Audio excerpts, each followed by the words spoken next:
Senhor presidente, senador Assir, do estado de Rondônia, é uma felicidade ter ouvido, estando presidente desta sessão, ter ouvido o pronunciamento de Vossa Excelência, que, como disse ainda na presidência, foi um pronunciamento tecnicamente correto e politicamente mais ainda, porque é inacreditável que fiquem órgãos do próprio governo federal antagônicos entre si.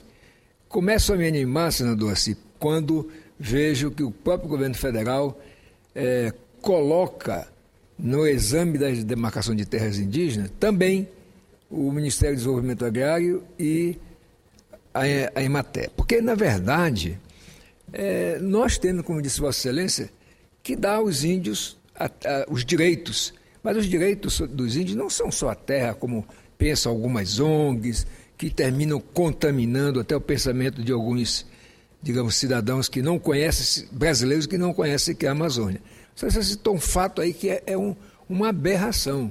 Quer dizer, o governo federal construiu uma rodovia que liga o Amazonas à Rondônia e, portanto, liga também o meu estado ao resto do país, e construída com dinheiro público, terminada, inaugurada na década de 70, como disse Vossa Excelência.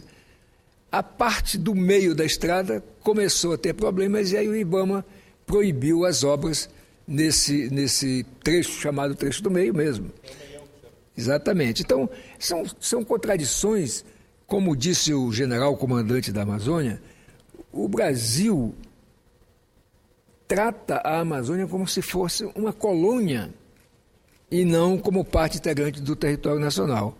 Então, eu quero dizer a Vossa Excelência que nós precisamos, senador Assir, na verdade, fazer uma união das bancadas do norte, ou da Amazônia, do Nordeste e do Centro-Oeste, que são as regiões menos desenvolvidas do país, fazer uma bancada aqui no Senado, não para fazer oposição ao governo, mas para, de fato, defender e mostrar para o próprio governo quais são as necessidades da nossa região.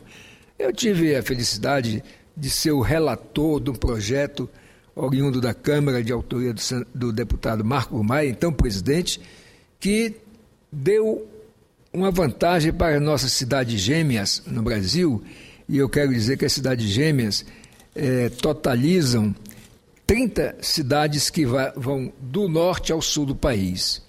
Então, veja bem que é um negócio inconcebível que se faça um projeto, e já sancionado, portanto, é uma lei que dá incentivos a essas cidades gêmeas, o nome está dizendo que são coladas à fronteira, e não se faça as outras coisas. Por exemplo, 2 projetos meus foram aprovados aqui no Senado, e eu espero que a Câmara não demore tanto quanto demorou também na apreciação do meu projeto, que regulamenta a criação dos municípios, a fusão e a incorporação de novos municípios. Então, está para ser sancionado agora, mas passou ao todo, senador Simão, que agora preside a sessão, passou ao todo quase 10 anos entre Senado, Câmara, e depois voltou para o Senado por causa das alterações que foram feitas na Câmara. Então, esse projeto já do município já é uma força para eliminar as desigualdades regionais. Não é que se impeça, por exemplo, a criação de novos municípios no Sul e Sudeste, mas há uma regulamentação quanto ao número mínimo de habitantes exigido e há também a exigência de um estudo de viabilidade econômica, não só da área que vai ser desmembrada, como da área que sofre desmembramento. Se o desmembramento resultar na inviabilidade econômica do município-mãe, não haverá, portanto, sequer plebiscito. A outra condicionante é que cada região tem um número mínimo de habitantes para poder fazer um município. Na região norte, são 5 mil habitantes. E nós temos, senador Pedro Simão, municípios até com 980 habitantes, nem 1.000 não tem. E fica onde esse menor município? No estado de São Paulo, um desenvolvido e bem dividido geograficamente. Tem o município de Borá, que tem menos de 1.000 habitantes. Como tem em Minas também, o segundo menor município em população, que também não chega a 1.000 habitantes. Então é preciso que nós, de fato, vejamos essa parte da rediscussão geográfica dos estados, através da criação ou da fusão ou da incorporação de municípios, mas também, senador Pedro Simão, nós aprovamos agora, há poucas semanas, 2 outros projetos de minha autoria que tratam, primeiro, institui um Plano Nacional de Desenvolvimento e Defesa da Amazônia e da faixa de fronteira, que o Brasil realmente negligencia muito, não só com a faixa de fronteira, com as nossas fronteiras, até a linha mesmo de fronteira, porque não dá prioridade a essa questão. Então, eu creio que com esse plano nacional, que passa a ser, portanto, um plano permanente e de Estado, e não de governos eventuais, qualquer que seja a ideologia de quem assume a presidência do governo, tenha que seguir esse plano nacional. E que não é um plano absurdo, ao contrário, respeita as reservas indígenas, respeita as reservas ecológicas e prevê o fortalecimento dessas áreas todas, inclusive com a missão de dar força àqueles habitantes que pagam caro por morar nas fronteiras do Brasil. Agora, é verdade que se nós não botarmos assim, o segundo projeto que foi aprovado aqui também de minha autoria foi o projeto que institui a Fronteira Agrícola Norte. Por quê? Porque existe já o projeto Fronteira Agrícola Sul. E por que não ter da Norte? Senão, nós não vamos cumprir com esse tipo de política, nós vamos cumprir um ditame constitucional, uma imposição constitucional que diz que é dever da República eliminar as desigualdades regionais e também as sociais. Então, eu acredito que no campo social até que está havendo realmente uma mudança para melhor da questão da renda e das condições de vida da população mais pobre. Mas no que tange a vida em si desses cidadãos, no que tange a ser produtivo, seja que área que for, agricultura, pecuária, piscicultura, enfim, mas não pode deixar esses cidadãos ao léu, como disse o general, como se fossem habitantes de uma colônia. E eu venho justamente hoje abordar aqui um tema que é de muita importância para a nossa faixa de fronteira. Primeiro, eu quero, antes de entrar nisso propriamente dito, dizer que a ação do Supremo Tribunal Federal, que o senador Assis se referiu, foi interposta por mim e pelo senador Augusto Botelho.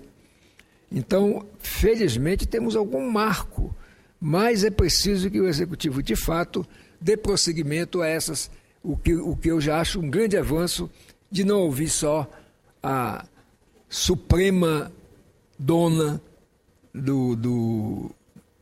dos territórios dito indígenas, porque não é possível que nós tenhamos 0,3% da população do Brasil se declara indígena. Ninguém fez DNA nem genoma para saber se a pessoa que se intitula índio é realmente índio. Agora, um outro problema que inclusive vai ser objeto de uma ida minha, do senador Oswaldo Sobrinho e da senadora Ângela Portela, à fronteira de Roraima com a Venezuela, do Brasil com a Venezuela, mas é Roraima que está sofrendo esse problema. E olhe, senador Pedro Simão, se nós olharmos as cidades gêmeas no Brasil, nós temos uma no Amapá, 2 em Roraima, 4 no Amazonas, aliás, uma no Amazonas, 4 no estado do Acre, 1 em Rondônia e 8 no Mato Grosso do Sul. Então, quer dizer, veja que pega do extremo norte ao extremo sul a questão das cidades gêmeas. Algumas delas, como sabe Vossa Excelência, lá no Rio Grande do Sul tem, que eu acho que é a cidade de Livramento, que é separada da cidade vizinha da Argentina apenas por uma rua, como tem no Paraná também. Então agora querem impor, através de um acordo diplomático feito, inclusive depois das construções, seja da Prefeitura de Pacaraima, seja dos particulares que construíram ou compraram de boa fé aquelas residências, e Agora, há uma iniciativa judicial para demolir as residências existentes nessa área. Agora eu pergunto, houve determinação do Ministério das Relações Exteriores, a quem cumpre olhar e respeitar os acordos feitos? Não, não houve. E, portanto, agora, coercitivamente, a Justiça Federal está impondo a demolição de residências e de obras públicas localizadas aí nessa faixa de fronteira. E, principalmente, depois do acordo foi que se fez, que se constatou que já existiam várias construções, sejam públicas ou privadas. Então nós vamos lá para poder estudar em loco a questão, para poder conversar com a população de Pacaraima e, portanto, trazer uma sugestão do Legislativo para contornar diplomaticamente essa questão, sem punir essas pessoas, ou a Prefeitura de Pacaraima, o próprio governo do Estado, que tem obras públicas construídas ali para o bem-estar da população. Agora, eu não entendo como, no caso do Brasil, é Roraima que está encravado dentro da Venezuela. E nós lá não tiramos proveito disso. Temos dificuldades de comprar, por exemplo, o cimento e o ferro que a Venezuela tem mais barato. Temos dificuldade, por exemplo, para importar o combustível da Venezuela, só para dar uma comparação aqui. Enquanto que aqui no Brasil, de um modo geral, custa quase R$3 um litro, lá na Venezuela custa 10 centavos de reais um litro de gasolina. Então, diante dessa facilidade, o que acontece hoje? A economia de Roraima e até mesmo a do Amazonas vai comprar na cidade, digamos assim, gêmeas do lado da Venezuela, que é Santa Helena, que tem uma zona franca e que, portanto, tem um combustível legalmente permitido que o brasileiro abasteça por 10 centavos o litro. Os gêneros alimentícios, os gêneros de higiene, etc., elétricos, eletrônicos, são metade do preço negociado ou vendido na cidade de Boa Vista, que é a capital do meu estado. Então, o que acontece? No fim de semana, você vê que a BR-174 lotada de carros que vão, ao final do mês principalmente, as famílias comprar o rancho, imagine, comprar o rancho na Venezuela, comprar desinfetantes, material de higiene e até eletroeletrônico, como eu já falei. Então é preciso que o Brasil, deixe de ser litorâneo. Juscelino Kubitschek teve a visão de transferir a capital do país, lá do litoral, no Rio de Janeiro, para o centro do país.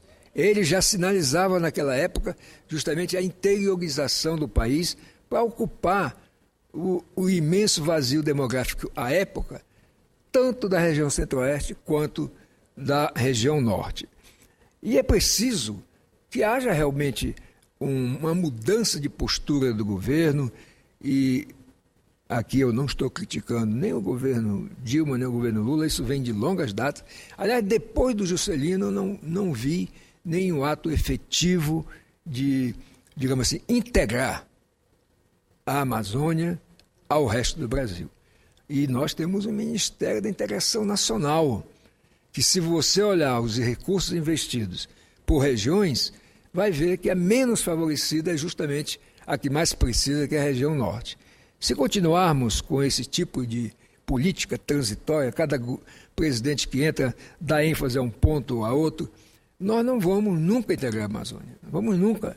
Porque até, por exemplo, senador Simão, a Sudã, que é a Superintendência de Desenvolvimento da Amazônia, investe mais em estados que estão na Amazônia chamada legal, que inclui o Mato Grosso, Mato Grosso e uma parte do Maranhão. Investe mais nesses dois estados do que mesmo na região norte, propriamente dita. Aí vai se dizer, por que a Sudã faz isso? Aliás, a Sudã e o Banco da Amazônia também. Olha, o Banco da Amazônia, nós temos um banco para desenvolver a Amazônia e financiar os projetos da própria Sudã. No entanto, isso não acontece na prática. A Sudã e o BASA basicamente investem no Pará, investem no Maranhão, investem na parte do Maranhão que é considerada Amazônia Legal e no Mato Grosso, que é todo da Amazônia chamada legal. Como se tivesse uma Amazônia ilegal. Quer dizer, para integrar esses dois, passou a ser chamada de Amazônia Legal. Quer dizer, quando não era Mato Grosso e Maranhão da Amazônia, nós éramos uma Amazônia ilegal. Bom, mas isso tudo, vamos considerar a Amazônia legal, mas vamos olhar a Amazônia, de fato, com o olhar de uma região brasileira, onde tem, na região norte, 25 milhões de habitantes. Tem mais habitantes do que o nosso vizinho Venezuela. Então, por que o Brasil despreza esses 25 milhões de habitantes que estão lá e em detrimento da região norte em relação a outras regiões? Com isso, é evidente, como diz aquela música popular, os ricos vão ficar mais ricos e os pobres vão ficar cada vez mais pobres. Isto é, as cidades, os estados desenvolvidos já também têm suas carências, recebem maior investimento do que a região mais pobre. Então, essa balança nunca vai igualar, nunca vai haver integração da Amazônia. Mas eu, inclusive, estive conversando com alguns parlamentares, nós estamos planejando fazer aqui uma bancada suprapartidária da região amazônica, do Nordeste e do Centro-Oeste. Porque se nós representamos aqui os estados, nós vemos e constatamos e nos pronunciamos e apresentamos projetos e isso não melhora significativamente a vida da população que está lá, nem a dos índios, nem a dos não índios. Eu acho até ruim essa divisão do Brasil por questão de etnia ou por questão de cor, porque isso nós estamos implantando uma coisa que não existia no Brasil. Agora, é verdade que existem desigualdades sociais que são oriundas lá do tempo do Brasil colônia? É verdade. Agora, não podemos corrigir essa desigualdade só, digamos assim, criando divisões de categoria no Brasil. Então, eu quero encerrar meu pronunciamento, senador Pedro Simão, fazendo aqui um apelo e também anunciando que, mais uma vez, que a nossa comissão, que é uma missão da Comissão de Relações Exteriores, vai lá na fronteira com Pacaraima para conhecer in loco a realidade e depois, logicamente com o apoio da Consultoria Legislativa do Senado, apresentar leis, se for o caso, ou sugestões ao governo para que a gente, de fato, resolva esses problemas que existem hoje nas cidades gêmeas do meu estado. Estou falando aqui de Pacaraima, que é onde tem mais problemas, mas também tem na cidade de Bonfim. Então, nós pretendemos, como membros da Comissão de Relações Exteriores, buscar um entendimento diplomático, tanto para resolver essa questão da faixa dita não edificável ou não edificante no linguajar diplomático, para que, de fato, o Norte não seja mais uma vez penalizado, e especificamente o meu estado, pela localização geográfica. Isso eu acho que tem que ser uma política de Estado, e nós estamos em contato tanto com a Embaixada do Brasil na Venezuela, como com a Embaixada do Brasil aqui em Brasília, e também vamos procurar ter o apoio, temos, aliás, o apoio das Forças Armadas, para que a gente faça um trabalho isento, não tem aí política ideológica nem nada. A senadora Ângela é do PT e eu e o senador Oswaldo Sobrinho somos do PTB. Eu e a senadora Ângela somos de Roraima, o senador Oswaldo é do Mato Grosso. Então, na verdade, o que nós queremos é, de maneira madura, equilibrada, pelo menos apontar caminhos, fazer uma proposta, ou se necessário, até uma lei, para que realmente esse acordo possa não penalizar nenhuma das partes, nem a brasileira, nem a venezuelana. E trabalhar a partir daí também, já que foi criado o Grupo Parlamentar Brasil-Venezuela, para fazer realmente uma integração entre Brasil, leia-se Roraima, e a Venezuela. Aliás, é um negócio absurdo. O Brasil se vangloria de que tem um superávit comercial muito bom com a Venezuela. Mas aí vá analisar os números e vamos constatar que esse superávit se deve a importações do estado de São Paulo e do estado de Minas Gerais e do Pará. Quer dizer, o Pará ainda é mais penalizado, que tem que vender o boi em pé, isto é, não pode simplesmente comercializar a carne. A Venezuela exige comprar o boi em pé. Tem lá suas razões, a questão de aftoses e outras doenças que atacam o gado, mas o certo é que essa realidade não propicia digamos, esse bom relacionamento que deve existir entre nós e a Venezuela. E, no caso do Amapá, entre o Amapá e a Guiana Francesa. Nós temos também problemas com a Guiana, ex-Guiana Inglesa, que atualmente é a República Cooperativista da Guiana, mas são de menor intensidade do que com a Venezuela. Mas nós vamos cuidar também das questões com a Guiana. Nós temos que oferecer uma parceria com esses países vizinhos, todos, desde o norte até o sul, que tenhamos as mesmas regras, que tenhamos os mesmos procedimentos e o investimento maior nas menos desenvolvidas do que nas mais desenvolvidas.